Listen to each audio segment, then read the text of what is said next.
आप लोग का एक टॉपिक है types of computer. Types of computer में कितने तरह के कंप्यूटर हैं ये देखना है हम लोगों को। अब कैसे कैसे कैटेगरी वाइज बांटा गया है, तो देखिए यहाँ पे दिख रहा होगा आपको कि कंप्यूटर को उस डेटा हैंडलिंग के हिसाब से 3 भाग में बांटा गया है, एनालॉग कंप्यूटर, डिजिटल कंप्यूटर और हाइब्रिड कंप्यूटर। यानी कि उसमें डेटा का ट्रांसफर जैसे होता है, डेटा का ट्रांसफर जैसे उस हिसाब से उसको, यानी वर्किंग प्रिंसिपल के हिसाब से उसको जैसे वो काम करता है उस हिसाब से इसको 3 भाग में बांटा गया, एनालॉग, डिजिटल और हाइब्रिड। और उसके साइज और कैपेसिटी के हिसाब, हाँ हाइब्रिड, और साइज और कैपेसिटी के हिसाब बोल रहे थे, जिसमें है micro computer, mini computer, main frame computer और सुपर कंप्यूटर। उसी तरह से कंप्यूटर को फंक्शन के हिसाब से भी 4 भाग में बांटा गया है, work station, server, embedded computer और इंफॉर्मेशन एप्लियंसेस। तो आपको क्या लगता है कंप्यूटर मतलब कि क्या, जो हम लोग सामने मॉनिटर देख रहे हैं, सीपीयू देख रहे हैं, बस वही कंप्यूटर है? आप लोग ने बहुत बार सुना होगा कि कंप्यूटराइज्ड सिस्टम है। कंप्यूटराइज्ड सिस्टम का मतलब क्या बता सकते हैं आप? जैसे बहुत आप लोग सुने हैं ना कि कंप्यूटराइज है मतलब क्या है, वहां सीपीयू बैठा दिया गया है, यूपीएस बैठा दिया गया है, मॉनिटर बैठा दिया गया है, ये सब कुछ कंप्यूटराइज्ड सिस्टम में है। मतलब क्या क्या समझ में आता है? मतलब उसका ऑपरेशन नाम जो है कंप्यूटर से होता है।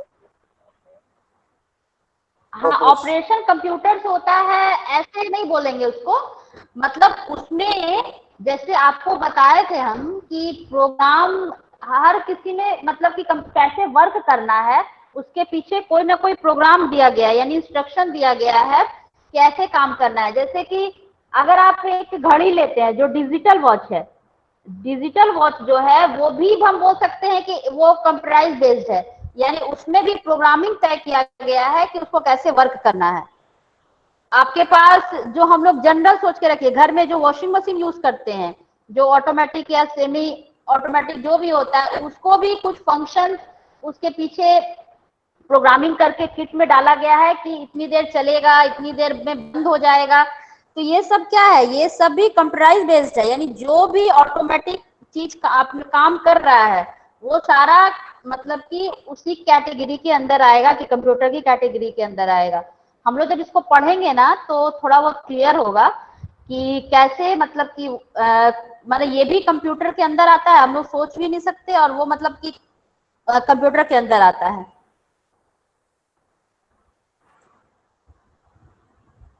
आपका जो मतलब स्मार्टफोन है वो भी सारा कंप्यूटराइज बेस्ड है, तो वो भी एक मिनी कंप्यूटर की तरह काम करता है।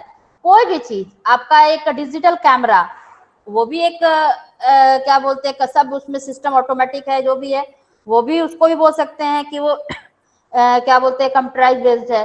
कोई भी गाड़ी मतलब ऑटोमोबाइल सेक्टर में देख लीजिए, या फिर कोई भी व्हीकल जिसके अंदर उसके अंदर जो सारा सिस्टम लगा हुआ है, ये सारा भी उसी के अंदर आता है। तो इसको हम लोग मतलब सिर्फ नहीं बोल सकते कि अगर कंप्यूटर है तो कंप्यूटर का मतलब एक सीपीयू हो गया, एक मॉनिटर हो गया, एक कीबोर्ड हो गया, एक माउस हो गया, ऐसा नहीं बोल सकते। अब डेटा हैंडलिंग के हिसाब से हम लोगों ने बताया कि 3 तरह का कंप्यूटर होता है, एनालॉग कंप्यूटर, डिजिटल कंप्यूटर और हाइब्रिड कंप्यूटर। एनालॉग कंप्यूटर क्या होता है, इसमें क्या होता है, एनालॉग कंप्यूटर में एनालॉग डेटा प्रोसेस होता है। यानी कि आप एक सिंपल से एग्जांपल देखिए, आप लोग हॉस्पिटल जाते हैं, डॉक्टर ईसीजी वगैरह कभी किसी का हुआ होगा या देखे होंगे, वो सामने चलता रहता है, एक ग्राफ चलता रहता है ऊपर नीचे। तो ये सारा क्या होता है, ये क्या एनालॉग डेटा, मतलब कि इसमें जो डेटा जाता है वो डिजिटल नहीं जाता, वो एनालॉग डेटा, एक ग्राफ की तरह एक सिग्नल हम देते हैं। ये जो उसमें डेटा जाता है, ये डेटा मतलब कि ये हमेशा एक जैसा नहीं रहेगा। हो सकता है कि अभी कुछ और आ रहा है, दूसरे टाइम में फिर उसको नापेंगे तो कुछ और आएगा। ये जो डेटा रहता है वो एक्यूरेट नहीं रहता। मतलब इसको हम ऐसे बोल सकते हैं कि मतलब जैसे आप लोगों ने इसको कैसे बताएं, जैसे आप एक थर्मामीटर है, थर्मामीटर भी जो एनालॉग कंप्यूटर उसको मान सकते हैं, क्योंकि उसमें भी जो सिग्नल जा रहा है वो एनालॉग सिग्नल जा रहा है। दो तरह का सिग्नल होता है, एनालॉग और डिजिटल। अगर आप लोग आगे पढ़ेंगे, आप लोग के कोर्स में होगा, आप लोग आगे जाएंगे, अब फिजिक्स या उसमें बताया भी जाएगा, सिग्नल दो तरह का होता है, एनालॉग सिग्नल और डिजिटल सिग्नल। तो एनालॉग कंप्यूटर जो है वो कंटिन्यूअस इलेक्ट्रिकल और फिजिकल मैग्नीट्यूड, जैसे कि वोल्टेज, उसके बाद प्रेशर, वाटर फ्लो, इन सब को नापने के लिए जिस मशीन का, जिस चीज का यूज किया जाता है, मतलब वोल्टेज नापने के लिए, प्रेशर नापने के लिए, वाटर का फ्लो नापने के लिए, उन सब में जो काम करता है वो सारा जो डिवाइस है वो सारा एनालॉग कंप्यूटर के अंदर आता है। उसमें सारा जो यूज किया गया है टेक्नोलॉजी वो सारा एनालॉग कंप्यूटर के अंदर है, क्योंकि वोल्टेज जो है वो हमेशा एक जो भी रहेगा वो स्थिर नहीं रहेगा, वो हमेशा चेंज होता रहेगा। उसी तरह प्रेशर भी जो एक बार नाप रहे आप सेकंड टाइम में नापेंगे तो वो चेंज होगा। तो analogue computer is a type of computer that uses the continuous changeable except of physical phenomenon such as electrical, mechanical और hydraulic quantity to model the problem being solved. किसी भी analogue computer एक वैसा computer है जिसमें कोई भी electric data जो सप्लाई हो रहा है वो चेंज होता रहता है, और चेंज होने के बाद जैसे कोई भी प्रॉब्लम, मैकेनिकल प्रॉब्लम हो गया या कोई भी ऐसा प्रॉब्लम सॉल्व करने के लिए उसको यूज किया जाता है। इसका सीधा सा एग्जांपल आप देख लीजिए कि वही स्पीडोमीटर हो गया, उसके बाद आपका क्या बोलते हैं, प्रेशर नापने के लिए जो यूज किया जा रहा है, उसके बाद गाड़ी में जो लगा रहता है जिस स्पीडोमीटर ही तो बोलते हैं उसको, उसके बाद वोल्टेज नापने के लिए आपके घर में जो वोल्टेज नापने के लिए यूज करते हैं, स्टेबलाइजर वगैरह, ये जो भी होता है वो सारा एनालॉग कंप्यूटर के अंदर आता है। फिर एक आता है डिजिटल कंप्यूटर। अब इसके नाम से ही आपको लग रहा होगा कि डिजिटल का मतलब क्या समझ में आता है। डिजिटल, उतने दिन से हम लोग कंप्यूटर पढ़ रहे हैं, अभी इतने दिन में हम लोग digital digital digital digital India, digital digital, तो डिजिटल मतलब क्या हो गया। जैसे कि जहां पे 0 और 1 की बात आ जाती है ना, आप लोगों ने उतने दिन से बाइनरी बाइनरी पढ़ा, तो जहां भी 0 और 1 की बात आ जाती है कि 0 1 में कन्वर्ट करके डेटा निकाल रहा है, तो वो सारा डिजिटल हो जाता है, डिजिटलाइज जिसको बोलते हैं। तो digital computer operate directly on decimal digit and represent either discrete data और सिंबल। इसमें जो है डिजिटल जो कंप्यूटर है इसमें डिजिटल सिग्नल सप्लाई होता है। इसमें क्या होता है, डेसिमल में भी वैल्यू आएगा, इसमें जो वैल्यू आएगा वो एक्यूरेट आएगा, इसमें जो वैल्यू आता है वो एक्यूरेट आएगा, क्योंकि इसमें पॉइंट में भी वैल्यू दिखता है। उसके बाद it convert the data into digit, then operation are done on this digit at extremely fast rate. इसमें हम कोई भी जो डेटा डाल रहे हैं, कोई भी जो डेटा डालते हैं वो डिजिट में कन्वर्ट, 0 1 में कन्वर्ट होता है, और ये काफी फास्ट काम करता है, फिर रिजल्ट देता है। इसका यूज आप इसका ऐसे बोल सकते हैं, डिजिटल में डिजिटल वॉच हो गया इसका एग्जांपल। आपका जो कंप्यूटर है वो डिजिटल कंप्यूटर, वो भी आपका इसी कैटेगरी के अंदर आएगा। उसके बाद इसका यूज बहुत जगह, जैसे जहाँ पे हमको एक्यूरेट डेटा का जरूरत पड़ता है, जहाँ एक्यूरेट लेना डेटा है, मैग्नीट्यूड निकालने के लिए, कोई भी जहाँ पे एक्यूरेट डेटा का जरूरत पड़े, तो वहाँ पे डिजिटल कंप्यूटर का यूज किया जाता है। कोई भी ऐसा डिवाइस जो डिजिटली डेटा रिप्रेजेंट कर रहा हो, पॉइंट में डेटा डिजिटली रिप्रेजेंट कर रहा हो, वो आपका हो गया डिजिटल कंप्यूटर के अंदर आ गया। और एनालॉग कंप्यूटर के अंदर वैसा आ गया जिसमें वो एक्यूरेट डेटा नहीं, वो डेटा मतलब चेंजेबल डेटा आता है, एक्यूरेट डेटा नहीं आता, डिजिटलाइज नहीं है, वो मैनुअली टाइप का काम कर रहा है, तो वो हो गया आपका एनालॉग। चलिए ठीक है, हाइब्रिड कंप्यूटर, हाइब्रिड कंप्यूटर क्या बताए, क्या है hybrid computer? Combination of digital and analog computer. Combination of digital and analog computer, digital और एनालॉग कंप्यूटर का कॉम्बिनेशन है हाइब्रिड कंप्यूटर। इसमें क्या होता है कि सिग्नल जो है वो एनालॉग के रूप में जाता है और इसको ये कन्वर्ट करता है डिजिटल फॉर्म में, यानी 0-1 में कन्वर्ट करता है और आउटपुट आता है। मैंने हाइब्रिड मैंने टेक्नोलॉजी में डिजाइन किए रहते हैं, यानी इसमें डिजिटल और एनालॉग दोनों का इसमें कैरेक्टरिस्टिक्स होता है। फिर और भी जहाँ पे मतलब डिजिटल का भी जरूरत है, एनालॉग का भी जरूरत है। यहाँ से हमको इंस्ट्रक्शन देना है, जैसे इंस्ट्रक्शन देना है कोई भी चीज में मतलब तो वो मेरा एनालॉग जाएगा और जो आउटपुट आएगा वो डिजिटल आएगा। तो इस तरह का जहाँ पे जरूरत पड़ता है वहाँ पे हाइब्रिड कंप्यूटर का यूज किया जाता है। तो यहाँ पे दिखाया है कि मिसाइल सिस्टम के जहाँ मिसाइल वगैरह को कंट्रोल करने के लिए वो सिस्टम में भी हाइब्रिड कंप्यूटर का यूज किया जाता है। फिर हॉस्पिटल्स में, एयरलाइन सेक्टर्स में, रडार सिस्टम में, फिर सिटी स्कैन वगैरह करानी चाहिए, वो सारा हाइब्रिड टेक्नोलॉजी पे डिजाइन रहता है। एनालॉग का एग्जांपल क्या बताए, एनालॉग कंप्यूटर का एग्जांपल क्या बताए, कोई बताइए एनालॉग कंप्यूटर का एग्जांपल? स्टेबलाइजर और स्पीडोमीटर। हाँ सही बात है, स्पीडोमीटर, उसके बाद आपका स्टेबलाइजर, इस टाइप का जो वो भी हो गया वो एनालॉग।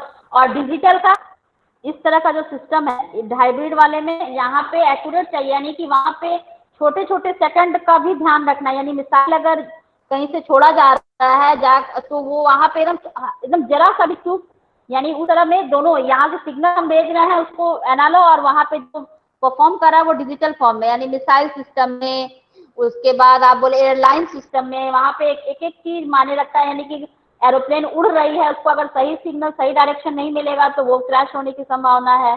फिर सिटी स्कैन मशीन में, उसके जनरली आप लोग सिटी स्कैन वगैरह मशीन देखिएगा वहां पे भी ऐसा रहता है।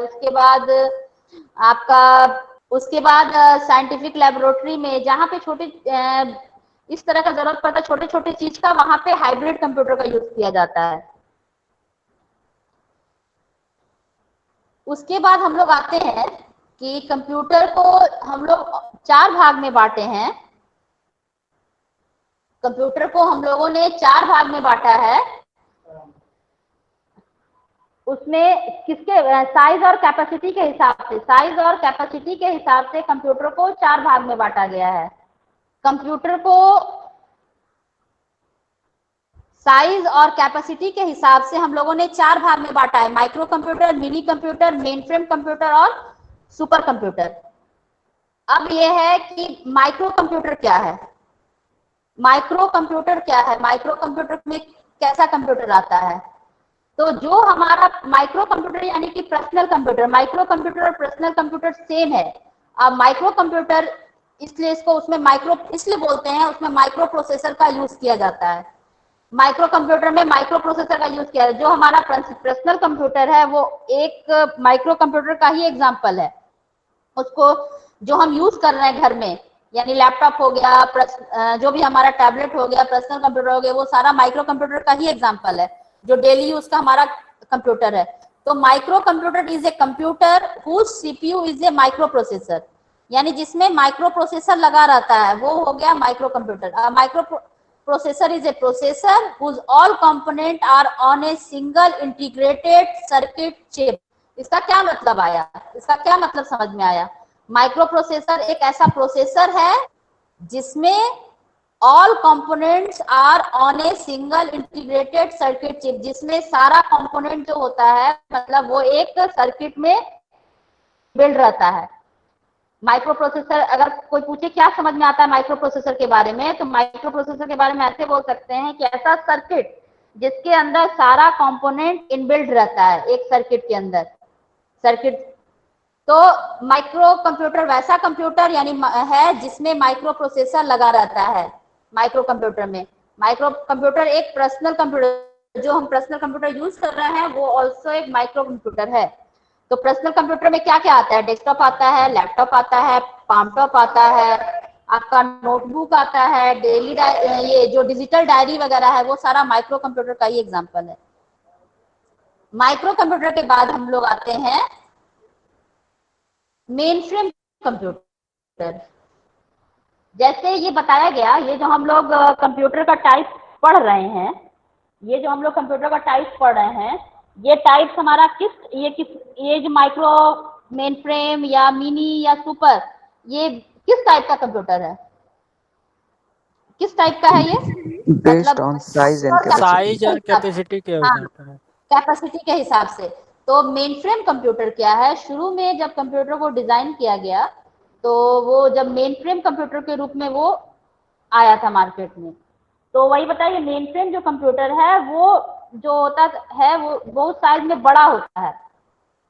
इसका जो कंप्यूटिंग पावर, इसका मतलब कंप्यूटिंग मतलब पावर मतलब हो गया कि कंप्यूटिंग पावर मतलब होगा किसी को कंप्यूट करना, यानी कि प्रॉब्लम को कंप्यूट करना, यानी कि सॉल्व करना, ये इसमें ज्यादा है। मतलब ये और बहुत जल्दी, मतलब कि कंप्यूट पावर, एक जो भी इसको हम प्रॉब्लम दे रहे हैं, इसको कंप्यूट करके रिजल्ट दिखाता है।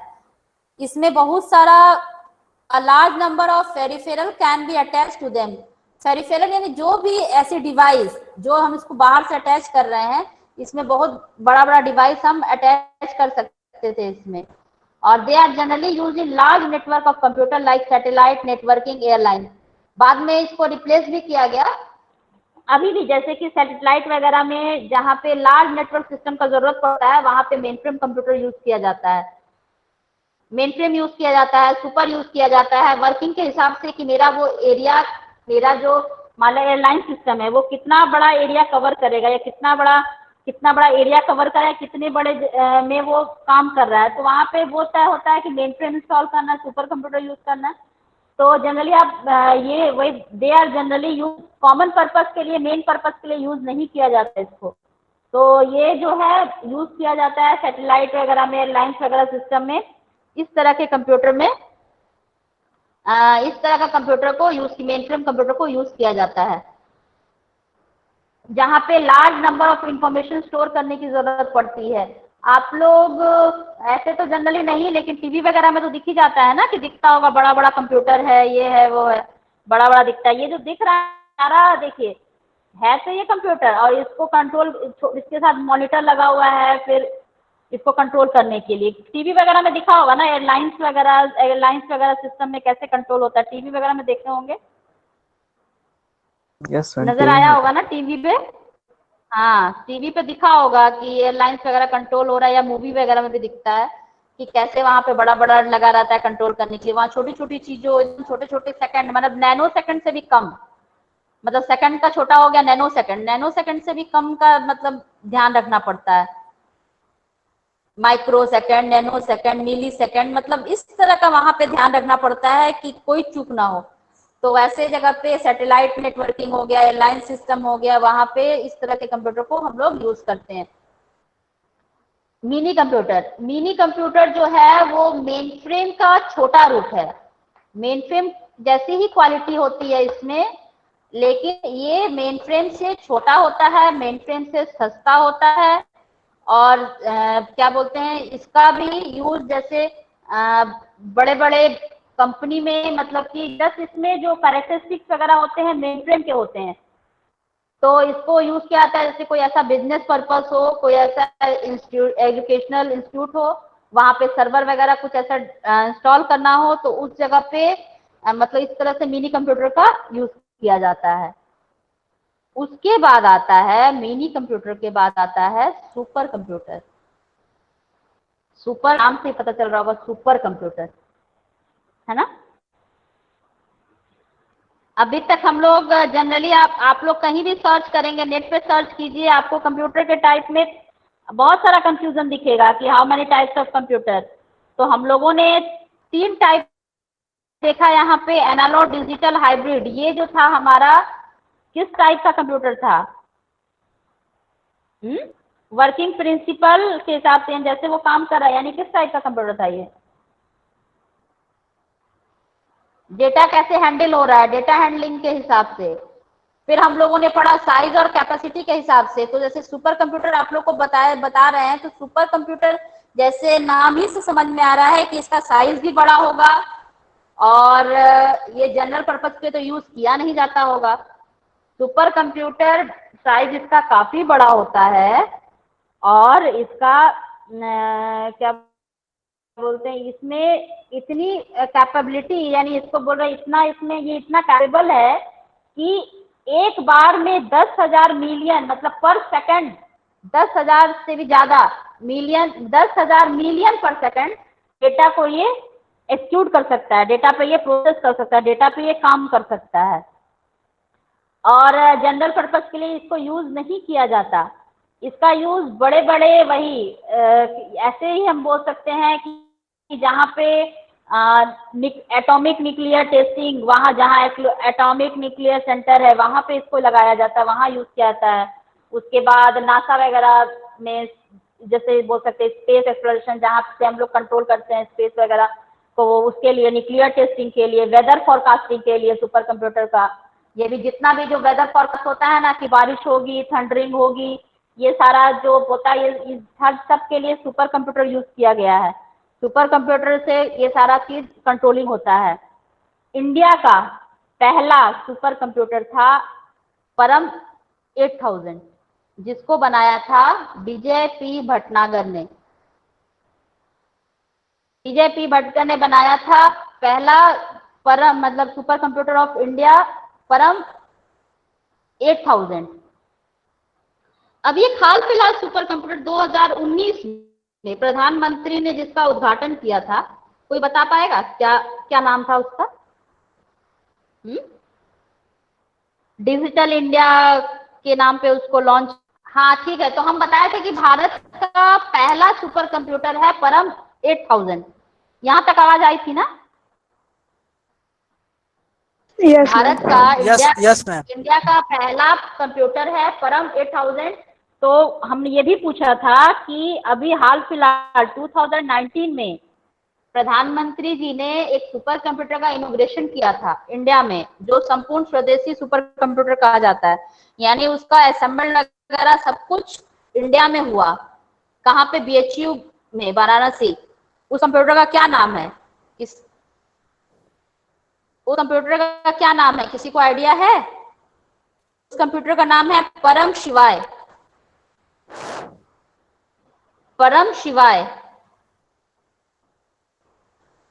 उस कंप्यूटर का नाम है परम शिवाय। याद रहेगा? Yes yes. हाँ, भारत का पहला सुपर कंप्यूटर क्या है?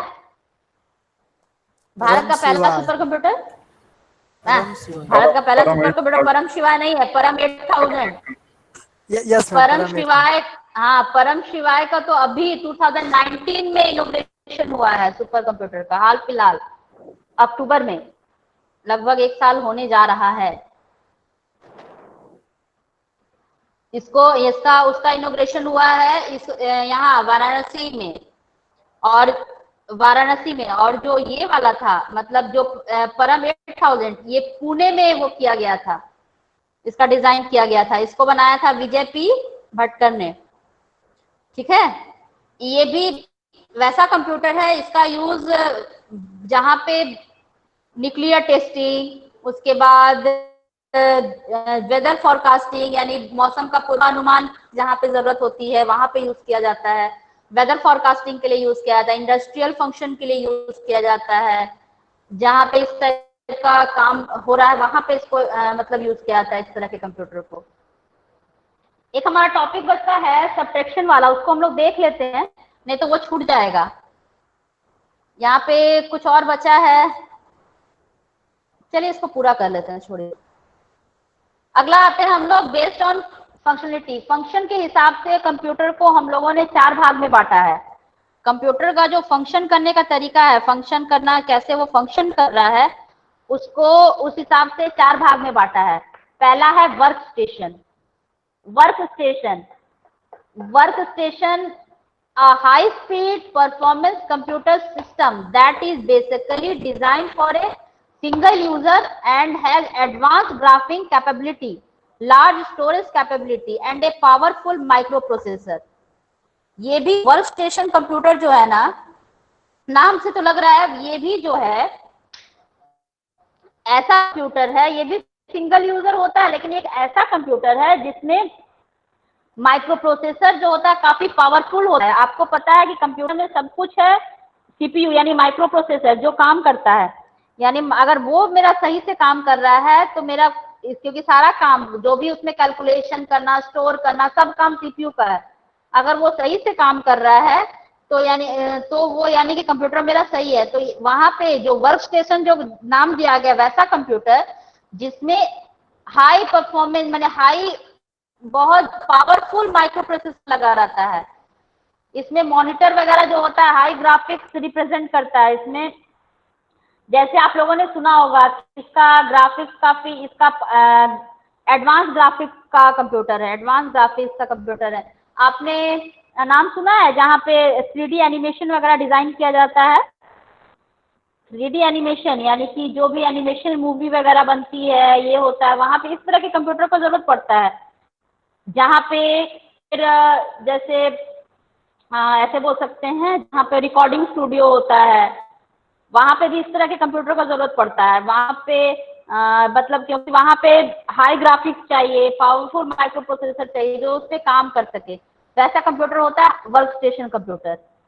Work station is more capable than personal computer. बात सही है, अगर इस माइक्रो प्रोसेसर ज्यादा हाई स्पीड का होगा, ग्राफिक्स इसके ज्यादा हाई होंगे, तो ये तो पर्सनल कंप्यूटर से ज्यादा कैपेबल है ही, ज्यादा एडवांस हो गई होगा। The computer of this category is a high and and expensive one.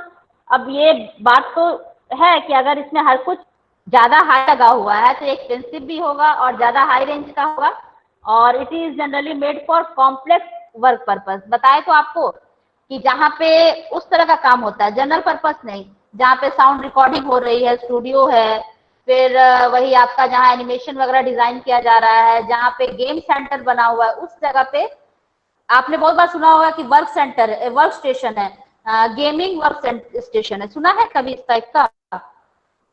Game zone है, गेम वर्क स्टेशन है, यानी कि वहां पे जो भी कंप्यूटर लगा हुआ है काफी हाई ग्राफिक्स है, बहुत सारा। आप पता नहीं, आप लोग तो अभी जस्ट कंप्यूटर जान हैं, जैसे हम लोग पढ़ते थे ना तो शुरू में आता था, आप लोगों ने भी सुना होगा, कंप्यूटर जो मॉनिटर आता था वो मोनोक्रॉम मॉनिटर आता था, यानी ब्लैक एंड व्हाइट, जैसे टीवी ब्लैक एंड व्हाइट आती है ना, वैसे मॉनिटर भी ब्लैक एंड आता था। फिर के अंदर कलर आया, कलर मॉनिटर आया, तो उसी तरह से धीरे धीरे जो था पहले, जब हम था कि जो ऑपरेटिंग सिस्टम भी होता था बिल्कुल ब्लैक स्क्रीन होता था। पुरानी मूवी अगर आप कुछ होगी, पुरानी मूवी अगर आप देख रहे होंगे तो उसमें देखते होंगे कि वो पुराना जहाँ कंप्यूटर वगैरह यूज किया जाता है वहां पे बिल्कुल ब्लैक स्क्रीन नहीं होता था, उसमें कुछ भी ऐसा चीज नहीं होता था। तो इसलिए कुछ भी मतलब कि वहां पे धीरे धीरे क्या किया गया, समय के साथ कंप्यूटर को में ग्राफिक्स जोड़ा गया, ग्राफिक्स बेस्ड बनाया गया, यानी उसमें आइकॉन दिखने लगे, उसमें पॉइंटर दिखने लगा, माउस नजर आने लगा। पहले पूरा कंप्यूटर ब्लैक स्क्रीन आता था, कंप्यूटर खोलते ही फुल्ली कंप्यूटर कमांड पे काम करता था। ये चीज पता है आप लोगों को? मालूम है? हम लोग भी किया है काम उस पे, आप लोगों को पता है? अब क्या आप लोगों ने जब देखा होगा तो शायद ऐसा ही देखा है, मतलब बिल्कुल कलरफुल कंप्यूटर। या किसी को इस बारे में जानकारी है? कंप्यूटर जो पहले था वो बिल्कुल ग्राफिक्स उसमें नहीं होता था, नहीं जानकारी है ना? No, ma'am. पहले इस पे काम कर, इसका जो ऑपरेटिंग सिस्टम होता था ना वो डिस्क होता था, हाँ उस पर डिस्क ऑपरेटिंग सिस्टम होता था, यानी कंप्यूटर जो फुल्ली कमांड बेस्ड होता था। इस तरह का जो आइकॉन, इस तरह का कलर, इस तरह का ये दिख रहा ना, ये भी नहीं था, ये तो आप लोगों को देखने को भी नहीं मिला। हम लोगों ने तो देखा है मोनोक्रोम मॉनिटर देखा है, ब्लैक एंड व्हाइट मॉनिटर, उस पर ब्लैक स्क्रीन देखा है, उस पर कमांड, यानी अगर आपको एक फाइल सेव करना है आप अभी तो आप फाइल में सेव क्लिक करते हैं और फाइल आप सेव हो जाता है, पहले तो कमांड लिखना पड़ता था सेव करने के लिए। तो ये सब चीज कल हम लोगों ने किया है। तो खैर तो वही बताना चाह रहे हैं कि मतलब धीरे धीरे टाइम टू टाइम समय के हिसाब से क्या हुआ कि क्वालिटी उसका बढ़ाने के लिए जैसे जैसे आदमी की जरूरत पड़ी उस हिसाब से उन कंप्यूटर को डिजाइन किया जाने लगा। अब देखिए हम लोगों ने पर्सनल कंप्यूटर बनाया, अब लगा कि म्यूजिक रिकॉर्डिंग करना है, सिस्टम में ये करना है, फिर भाई जहाँ पे बड़ा बड़ा एडिटिंग हो रहा है, मूवी वगैरह को एडिट किया जा रहा है, मूवी बन रही है, तो उस जगह पे हाई क्वालिटी का ग्राफिक्स चाहिए, हाई क्वालिटी का साउंड होना चाहिए। तो उस जगह पे वर्क स्टेशन मतलब वैसा कंप्यूटर यूज किया जाने लगा जिसका माइक्रो प्रोसेसर काफी पावरफुल हो, ग्राफिक्स हाई हो, साउंड क्वालिटी बिल्कुल हो, मैंने इस तरह का यूज किया जाने लगा। तो वैसे कंप्यूटर को हम लोगों ने वर्क स्टेशन का नाम दिया है।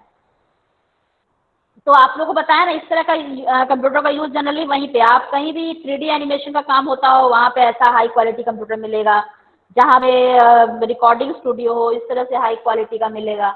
तो और ये जनरल कंप्यूटर से ये कंप्यूटर ज़्यादा एक्सपेंसिव है और लेकिन ये पावरफुल है क्योंकि इसमें सब कुछ वैसा लगा हुआ है जो फास्ट काम कर सके। फिर workstation and application design for them are used by small engineering company, architect, graphic design and any other organization department or individual that require a faster microprocessor, a large amount of random access memory and special features such as high speed graphic adapter। वही चीज जो हम बताए कि work station में वैसा application को वैसे जगह के लिए डिजाइन किया गया है, यानी वर्क स्टेशन कंप्यूटर को वैसे जगह पे यूज करने के लिए डिजाइन किया गया है जहाँ पे ग्राफिक्स डिजाइन का काम होता है, जहाँ पे हाई स्पीड मेमोरी चाहिए, लार्ज अमाउंट ऑफ रैम जो फास्ट काम कर सके, वैसा उसके बाद हाई स्पीड ग्राफिक्स एडेप्टर चाहिए, मतलब जो हाई स्पीड ग्राफिक्स हो उस यानी पिक्चर क्वालिटी ग्राफिक्स का जरूरत पड़ता है जहाँ पिक्चर क्वालिटी की बात होती है, जहाँ पिक्चर क्वालिटी सही है उस जगह के लिए इस तरह के कंप्यूटर को हम लोगों ने यूज करना शुरू किया। ठीक है, आप लोगों को तो हम एग्जांपल बताए कि कहाँ पे जनरल आप अगर इमेजिन कीजिए कि इस तरह के कंप्यूटर को हम कहाँ यूज कर सकते हैं, तो इस तरह के कंप्यूटर का यूज हम लोग जनरली मतलब कि आपके जनरल में आप बता रहे हैं, तो इस कंप्यूटर का यूज आप लोग अगर इमेजिन कीजिए तो अगर आप किसी भी साउंड स्टूडियो मतलब म्यूजिक स्टूडियो रिकॉर्डिंग में जाएंगे, रिकॉर्डिंग सेंटर पे, तो वहाँ पे देखिएगा मतलब ऐसा यूज लगेगा, तो सिस्टम वगैरह वैसे सजाया हुआ उस तरह से लगेगा। फिर कहीं भी 3D एनिमेशन वगैरह का काम जहाँ चल रहा है वहां पे इस तरह का यूज मिलेगा। ठीक है, फिर अगला हमारा है सर्वर। सर्वर से आप लोग वाकिफ है, आप लोगों ने नाम सुना है? हाँ बोलते हैं फिल्म शूटिंग करता है तो यही कंप्यूटर से क्या? हाँ शूटिंग तो होती है, देखिए शूटिंग होती है, शूटिंग के बाद क्या बता रहे हैं, शूटिंग जो होती है शूटिंग में क्या होता है वो रिकॉर्ड किया जाता है, रिकॉर्डिंग करने के बाद हर चीज जो क्लिप होता है हर क्लिप को आपस में मर्ज किया जाता है यानी कि जोड़ा जाता है ना। तो इसी तरह के कंप्यूटर को यूज किया जाता है, वहां कहीं कुछ मतलब किसी सिस्टम में कोई और क्लिप है, किसी और सिस्टम में और मतलब सबको एक साथ जोड़ है, तो वहां पे इतना क्वालिटी वहां का पिक्चर क्वालिटी होना चाहिए, साउंड क्वालिटी सही होना चाहिए, क्योंकि साउंड और वो सब अलग अलग से डाला भी जाता है, एक साथ तो बिल्कुल वो हो जाए। तो इस वहां पे उस जगह पे ऐसे ही कंप्यूटर का यूज किया जाता है। उनका जो स्टूडियो होगा ना, पता नहीं हम लोगों को तो देखने का मौका नहीं मिला ना, कभी मौका मिलेगा या फिर होगा तो टीवी वगैरह पे दिख जाता है। तो उनका जो स्टूडियो होता है वो इसी तरह मतलब ऐसे ही कंप्यूटर यूज किए जाते हैं, उनका जो बहुत हाई क्वालिटी के कंप्यूटर होते हैं वो। ठीक है, सही कहा, वहां पे भी ऐसा ही कंप्यूटर का यूज किया जाता है क्योंकि वहां। उसके बाद है server. Server is a computer program और device that provide a service to another computer program। Computer server से आप लोग वाकिफ है, नाम बहुत बार सुने होंगे, सर्वर में स्टोर होता है, सर्वर में रहता है, मतलब इतना ज्यादा आप लोग सर्वर हर जगह न्यूज टीवी में सर्वर के बारे में सुन चुके हैं। तो हम लोग ऐसे बोल सकते हैं कि सर्वर एक ऐसा डिवाइस है जो दूसरे कंप्यूटर को सर्विस प्रोवाइड करता है, दूसरे कंप्यूटर या डिवाइस को सर्विस प्रोवाइड करता है। सर्वर एक ऐसा कंप्यूटर या ऐसा कंप्यूटर डिवाइस है, उसमें ऐसा प्रोग्राम बना हुआ है जो दूसरे कंप्यूटर को सर्विस प्रोवाइड करता है, यानी दूसरे कंप्यूटर को जिसको ये सर्विस प्रोवाइड करता है वो सर्वर के लिए हो गया क्लाइंट। ठीक है, आपको समझ में आता है ना, जैसे कोई भी LIC एजेंट हो या कोई एजेंट हो तो वो बोलते हैं कि मेरा क्लाइंट है। क्यों बोलते हैं क्लाइंट है? क्योंकि उसको वो सर्विस दे रहा है तो उसके लिए वो क्लाइंट हो गया। उसी तरह सर्वर के लिए, सर्वर जिस कंप्यूटर को सर्विस प्रोवाइड किया उसके लिए वो हो गया client. Yes ma'am. Server is a type of computer. हाँ, सर्वर इज ए मम्मी भी टाइप है ऑफ मैम, कंप्यूटर वो विच इज बोलती है। बेसिक। अरे मेरी मम्मी भी है, क्या वो बोल रहे थे बराबर। ओम प्रकाश? मेरी मम्मी भी है LIC में, वो भी बोलती है बराबर। हाँ हाँ तो हाँ, तो बोलते इसलिए हैं क्लाइंट यस है, मैम। क्लाइंट है। यस तो मैम। Yes client ma'am. मतलब इसलिए बोलते हैं कंप्यूटर। हाँ, तो क्लाइंट इसलिए बोलते हैं क्योंकि क्लाइंट का मतलब ही हो गया कि मतलब जिसको सर्विस प्रोवाइड करते हैं वो मेरे लिए क्लाइंट हो गया। तो कंप्यूटर सर्वर भी दूसरे के लिए मतलब दूसरे कंप्यूटर को सर्विस प्रोवाइड करता है, दूसरा कंप्यूटर इसके लिए क्लाइंट हो गया। बहुत बार ऐसा वर्ड आता है, इसलिए मतलब इसको समझ लीजिए क्लाइंट सर्वर, क्लाइंट सर्वर। तो यही है, मतलब उसका फंडा यही है। So the server is a type of computer which is basically used for providing function to other device and program। वही चीज जो बताए कि एक ऐसा कंप्यूटर है जो दूसरे कंप्यूटर को दूसरे डिवाइस को सर्विस प्रोवाइड करता है। They are based on client server architecture model. तो क्लाइंट सर्वर आर्किटेक्चर मॉडल यही हुआ, मतलब एक क्लाइंट हो गया, दूसरा सर्वर है, एक सर्वर है, दूसरा क्लाइंट है। तो एक सर्विस प्रोवाइड कर रहा है और वहां उसको जो भी सुविधा मिल रही है वो क्लाइंट उसको ले रहा है। तो इसलिए यहाँ क्लाइंट सर्वर आर्किटेक्चर मॉडल इसको बोल रहे हैं। Where single server distribute computing power to multiple client और computer. Client server architecture model में यही होता है कि एक सर्वर है वो क्या करता है, मल्टीपल कंप्यूटर और मल्टीपल डिवाइस को सर्विस दे सकता है। तो वही चीज सिंपल वे में समझिए, जैसे एक अगर कोई एजेंट है वो उसके कितने सारे क्लाइंट होते हैं, वो कितने सारे क्लाइंट को मैनेज करता है। तो वही यहाँ पे है कि एक सर्वर है वो बहुत सारे कंप्यूटर को एक साथ सर्विस दे सकता है। ये तो हम सिर्फ भाषण मार रहे हैं। A server can offer different functionally or service such as performing the computing, sharing resources or data for a client। बता रहे आगे ऐसा क्यों बोले। Servers can offer different functionally and or service such as performing the computing, sharing resources of data etc for a client।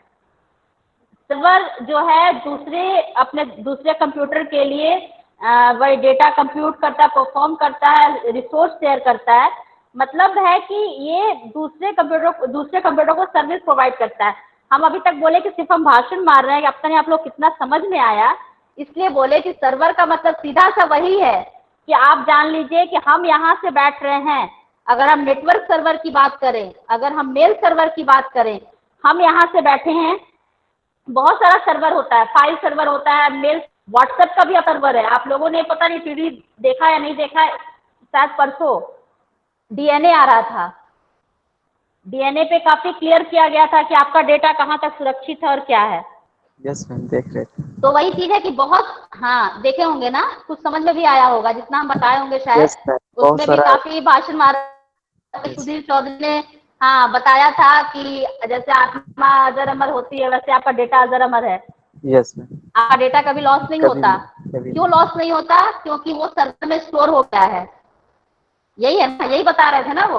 Yes ma'am. Yes ma'am. तो ये हम sir आप लोग पहले भी क्वेश्चन किए थे। हाँ, तो आप लोग का ये क्वेश्चन पहले भी था। तो वही सर्वर बहुत तरह का होता है, फाइल सर्वर होता है, मेल सर्वर होता है, गेम सर्वर होता है। तो हम लोग जैसे कि कोई भी मेल एक्सेस करते हैं, जीमेल एक्सेस कर रहे हैं, तो जीमेल एक्सेस कर, जीमेल का एक अपना सर्वर है। हम जीमेल एक्सेस कर रहे हैं तो वहां मेरा जितना भी मेल वगैरह है वहां जाके स्टोर हो रहा है।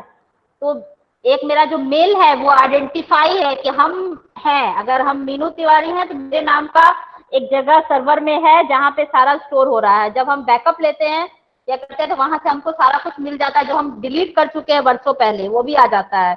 आप लोगों ने ये ध्यान दिया होगा। Yes ma'am. तो उसी तरह बहुत सारा सर्वर है। व्हाट्सएप का भी अपना सर्वर है। हाँ, तो उसी तरह व्हाट्सएप का भी अपना सर्वर है। तो जितना भी व्हाट्सएप में चैटिंग वगैरह हो रही है सब वो स्टोर हो रहा है। तो वो सर्वर वैसा, और वो सर्वर वैसे कंप्यूटर को बोलते हैं जहाँ पे सारा डेटा स्टोर होता है। वो अपने क्लाइंट को, अपने दूसरे कंप्यूटर को मतलब सुविधा प्रदान करता है। जब जरूरत होती है तो वहां से वो डेटा को एक्सेस कर पाता है, उसका क्लाइंट एक्सेस कर पाता है। समझ में आया सर्वर का? और ये सर्वर जो है ये कभी भी ऑफ नहीं होता, कभी भी ऑफ नहीं होता। ये हमेशा ऑन रहता है। आप लोगों ने शायद वो एपिसोड देखा होगा, लेकिन कभी कभी कट जाता है। हुआ भी होगा क्या सर्वर ना, तो उसका भी हाँ, रिकवर कभी करने कभी का उपाय है। हेलो हाँ, मैम। वो 24 घंटे ऑन रहेगा तभी आपका बैक। हाँ बोलिए। कोई कोई बोलता है मैम बोलती कि चुप मत सर्वर रहिए, डाउन आगे चल रहा बोलिए। है अभी। मैम कोई कोई बोलता है कि सर्वर डाउन है सर्वर, इसलिए अभी काम नहीं कर रहा। हाँ डाउन है, बंद नहीं है ना, डाउन है ना, लिंक नहीं मिल रहा, वो फिर दूसरा सर्वर हो गया, नेटवर्क के लाइन में आ गया। अच्छा सर्वर सुनिए डाउन मैम। है ना, सर्वर डाउन है तो सुने होंगे, वो इंटरनेट के लाइन पे आ गया, जो हम लोग को प्रोवाइड करता है इंटरनेट सर्विस वगैरह, बोलता है सर्वर डाउन है, लिंक नहीं मिल रहा उसको, है ना, तो वो कटता है। और हम लोग यहाँ पे वो सर्वर हो गया जो हमको लिंक प्रोवाइड कर रहा है, ठीक है, वो भी हमेशा ऑन रहता है, वो भी कटता है। जैसे यहाँ पे हम लोग स्टोरेज की बात किए थे, मेल सर्वर, तो अगर हमेशा ऑन रहेगा पावर तभी तो वहां पे हमारा बैकअप वगैरह, वो भी कटता है, ऐसा थोड़ी मशीन है तो वो भी खराब होते हैं, लेकिन उसका भी उपाय है। इतनी हाई मतलब उस पे काम हो रहा, लैब है, जैसे उसका लैब होता है वैसे इसका भी लैब है, जहाँ पे उस तरह भी जब कट रहा है उसके भी बैकअप के लिए कुछ ना कुछ स्टोर करने के लिए किया हुआ है काम, प्रोग्राम किया हुआ है ना। ये सब काफी हाई लेवल का है, काफी हाई लेवल का है ना, बहुत ऊपर, उतना तो हम लोग भी नहीं पहुंच पाए हैं।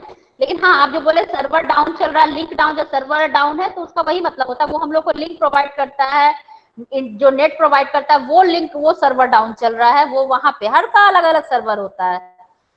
नेटवर्क का सर्वर हो गया, यहाँ पे मेल का सर्वर हो गया, क्लाउड सर्वर जहां हम स्टोर करते हैं वो अलग सर्वर, व्हाट्सएप का अलग सर्वर हो गया, हर का अलग अलग सर्वर है। हम जीमेल यूज कर रहे हैं, जीमेल का अलग सर्वर है, गूगल का अलग सर्वर है ना। चलिए, सर्वर के चक्कर में हमारा 2 टॉपिक फिर छूटा, काफी भाषण दे चुके, ठीक है, क्लास एंड करते हैं। वो टॉपिक 2 रह गया, लेकिन इसको फिर नेक्स्ट फ्राइडे को वो करेंगे, फ्राइडे को देखते हैं कुछ नया, ये सब चीज ही कंप्लीट करते हैं, और कुछ आप लोग रिवाइज करके आइएगा, फ्राइडे को कुछ क्वेश्चंस वगैरह भी चलेंगे, ठीक है। ओके नोट्स आप मैम। लोग को मिल गया है, आप लोग पढ़ लीजिएगा, और आप लोग को पता है कि जो कमिंग एग्जाम होगा वो आपका यही होगा, जो टॉपिक आप लोगों को मिला है, इसको ध्यान से पढ़िएगा। और थोड़ा गूगल सर्च वगैरह भी किया कीजिए, जब आप लोग कभी ऐसे रहते हैं तो, जैसे इतना हम बताए, तो कभी क्वेरिसिटी होती होगी तो गूगल वगैरह भी सर्च कीजिए अगर टाइम मिलता हो तो। चलिए ठीक है, फिर हम लोग नेक्स्ट क्लास में मिलते हैं फ्राइडे को।